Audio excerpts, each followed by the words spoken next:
आइए मुलाकात करते हैं देश की दिग्गज कंज्यूमर गुड्स कंपनी जिसका नाम आप अच्छे से जानते पहचानते हैं, एलजी इलेक्ट्रॉनिक्स। साउथ कोरिया की एलजी कॉरपोरेशन की सब्सिडी कंपनी है ये। भारत में home appliances consumer electronics segment की दिग्गज कंपनी है।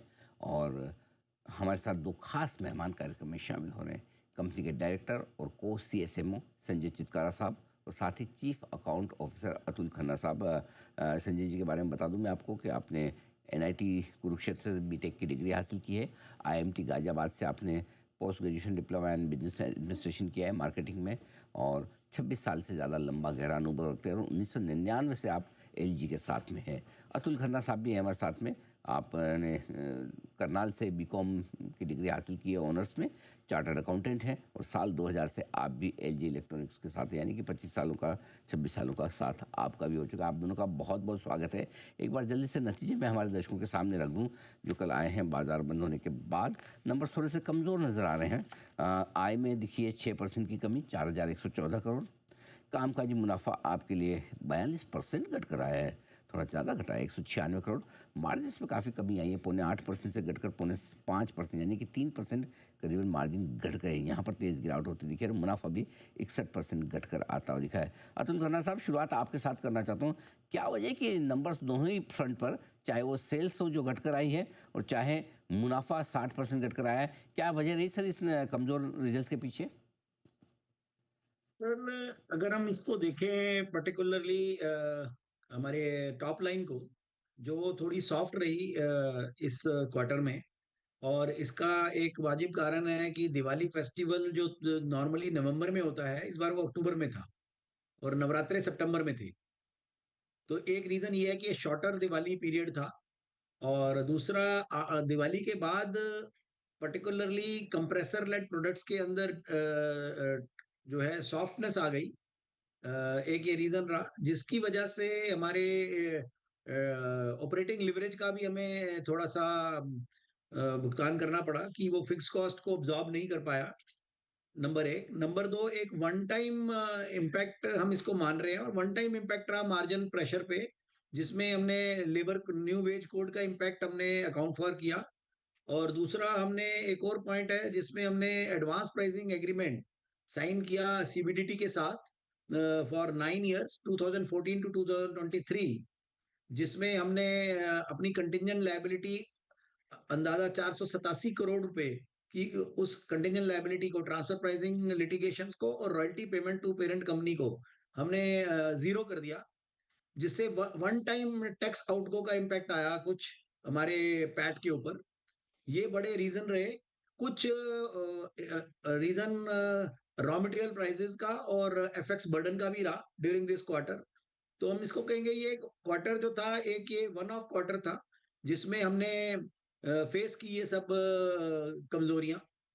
जबकि अगर हम आगे का पीरियड देखें, जनवरी ऑनवर्ड्स फॉर 2026, जिसमें हमने एक अच्छी सेल आउट ग्रोथ देखी for in the month of January, और consumer sentiments become positive.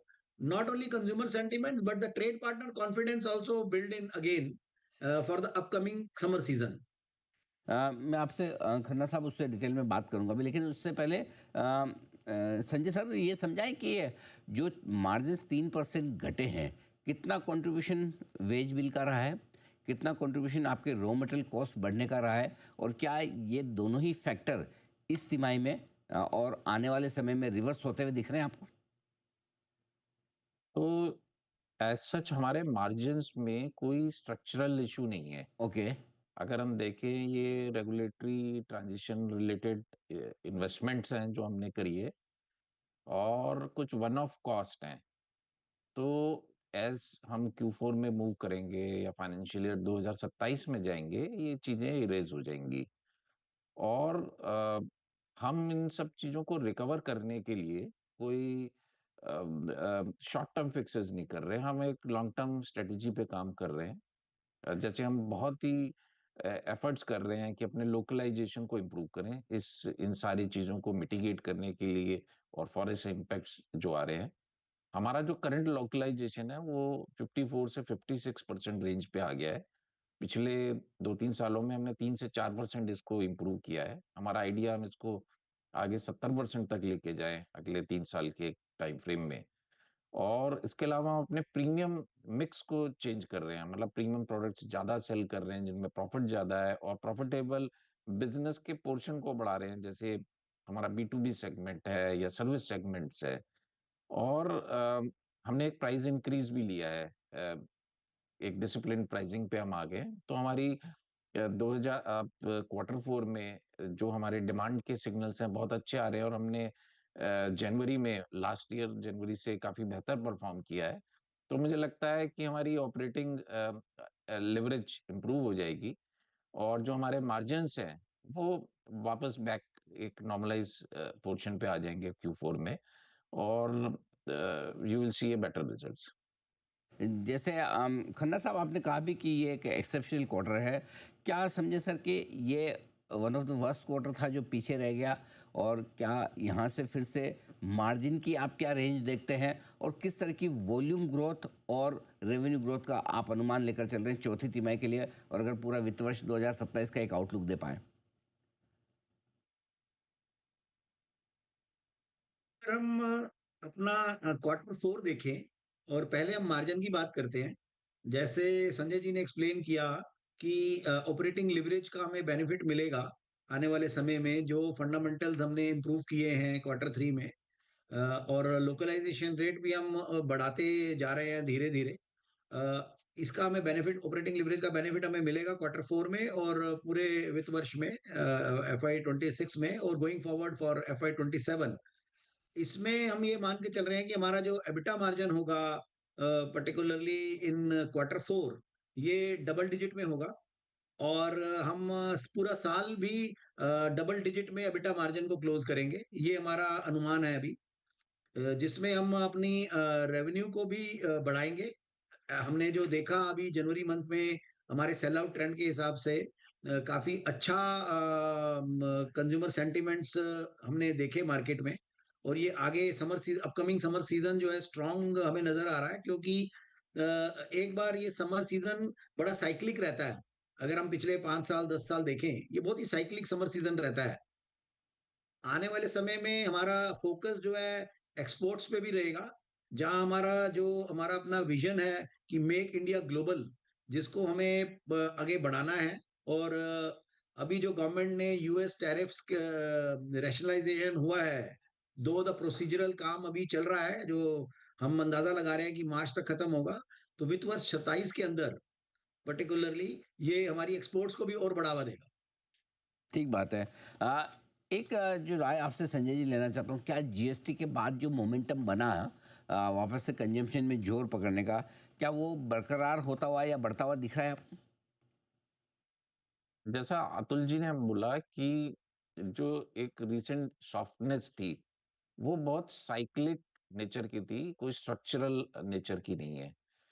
और आपको ये समझना पड़ेगा हमारे प्रोडक्ट्स बहुत ही बेसिक नेसेसिटी हैं किसी घर की, वो कोई बहुत लग्जरीज नहीं है। तो जो कोर डिमांड ड्राइवर्स हैं वो हमारे बिजनेस के लिए लो पेनिट्रेशन, जैसे एयर कंडीशनर 12 से 13% हाउस होल्ड पे ही आज इंडिया में है। प्रीमियमाइजेशन हो रहा है, कंज्यूमर ज्यादा से ज्यादा प्रीमियम प्रोडक्ट्स को ट्राई कर रहे हैं, और एनर्जी एफिशिएंट प्रोडक्ट्स की तरफ मूव हो रही है बाजार। तो इन सब चीजों से डिमांड डेफिनेटली बढ़ रही है और बढ़ेगी।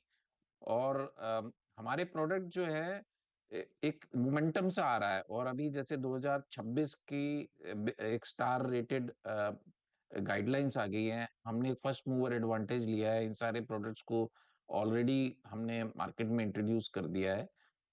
उसके अलावा कुछ मिसिंग प्रोडक्ट थे हमारे पास, जैसे 1 टन से नीचे का एसी नहीं था, फिक्स स्पीड एसी नहीं था, ये सब हमने बाजार में दे दिए हैं।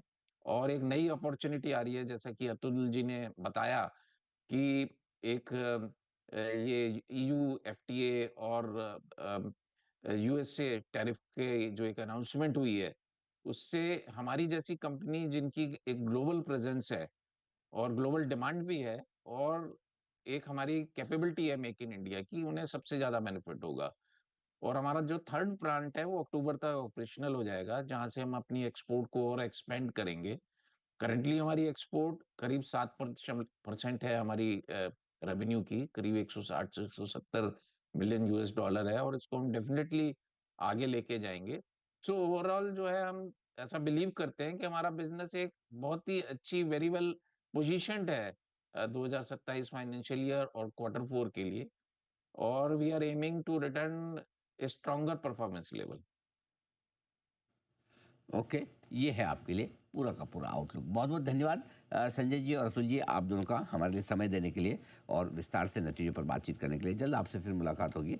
आज के लिए बहुत बहुत शुक्रिया।